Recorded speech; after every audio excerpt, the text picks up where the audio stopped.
Okay, now so we're on to section 4. We're going to talk about intersectionality.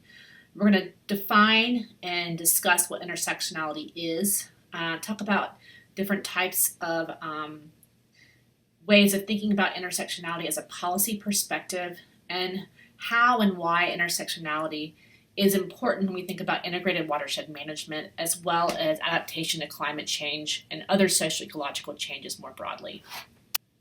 Okay, first, let's talk about what is intersectionality. So intersectionality was first conceptualized officially, I guess you could say, during the 1970s during the feminist movement.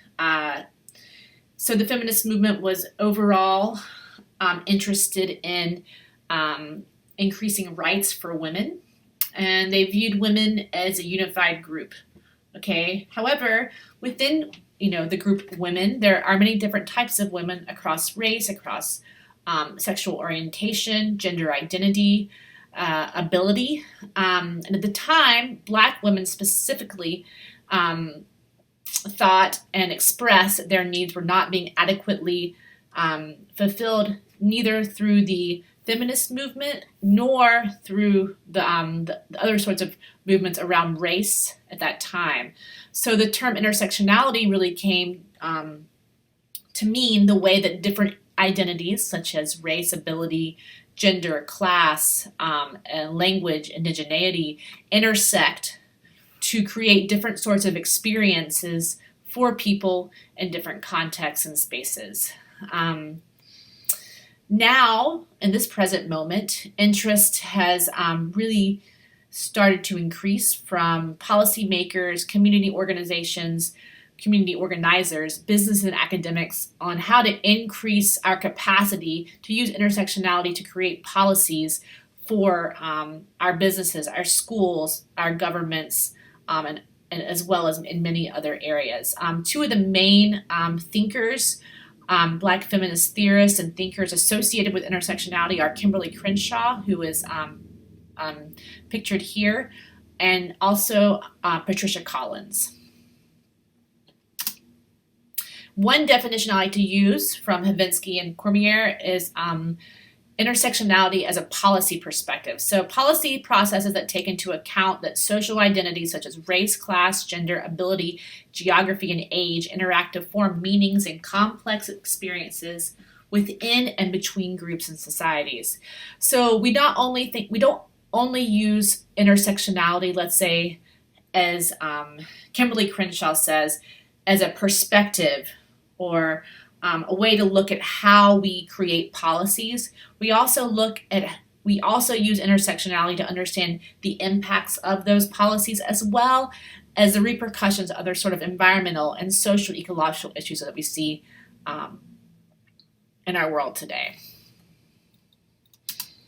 So why is intersectionality important, or how do we connect intersectionality to integrated watershed management? So first of all, intersectionality in policymaking, like I said, demonstrates the drawbacks of using unitary approaches such as gender to design policy interventions. Okay, usually this perspective has been used in a domestic context in the United States to analyze how different sorts of educational policies and crime policies and policies around violence have different effects on different people, and how that relates to how their identities such as race and gender intersect to create different experiences of these different topics, as well as different experiences of the different policies.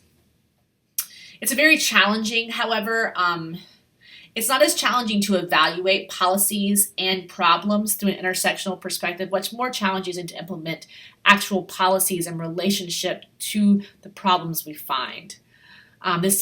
This comes into relationship with the overall rigidity of policy making, as well as a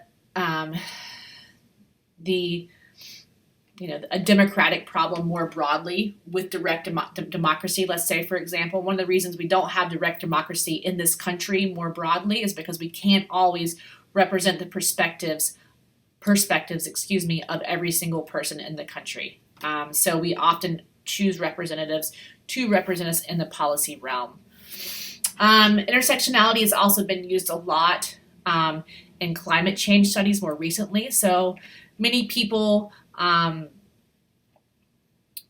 already recognized, scholars recognize that people are impacted by climate change and other social ecological changes in often unequal ways, in very different ways.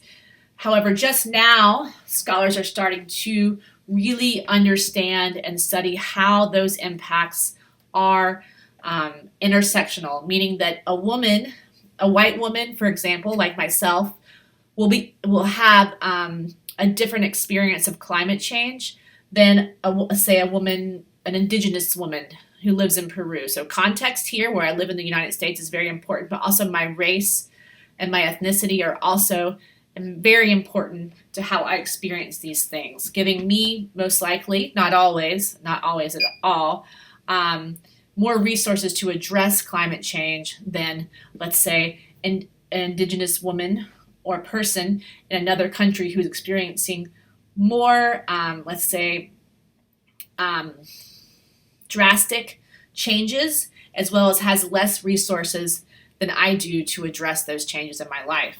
Again, it's one way to analyze integrated watershed management. So as I've really concentrated on in the other videos, intersectionality is a key, inclusivity is a key component of integrated watershed management. One of the goals is to make the process as inclusive as possible, and that relates to how different identities intersect with, how different factors intersect, like age, gender, race, ethnicity, to create different experiences for different people around watershed issues.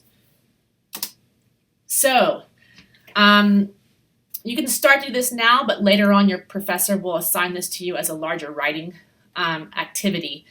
But you can start thinking about it now. So take 2 minutes to jot down some of the ways your own identity is intersectional. Like I said, I'm a white woman. I'm a social scientist. I'm highly educated.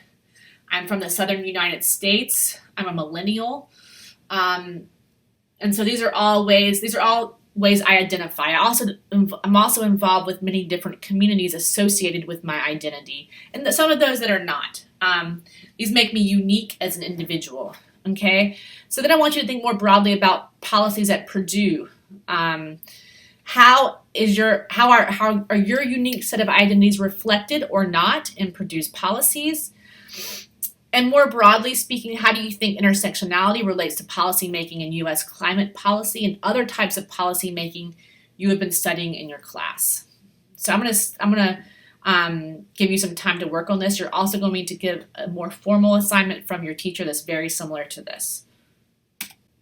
Here are our references for section 4.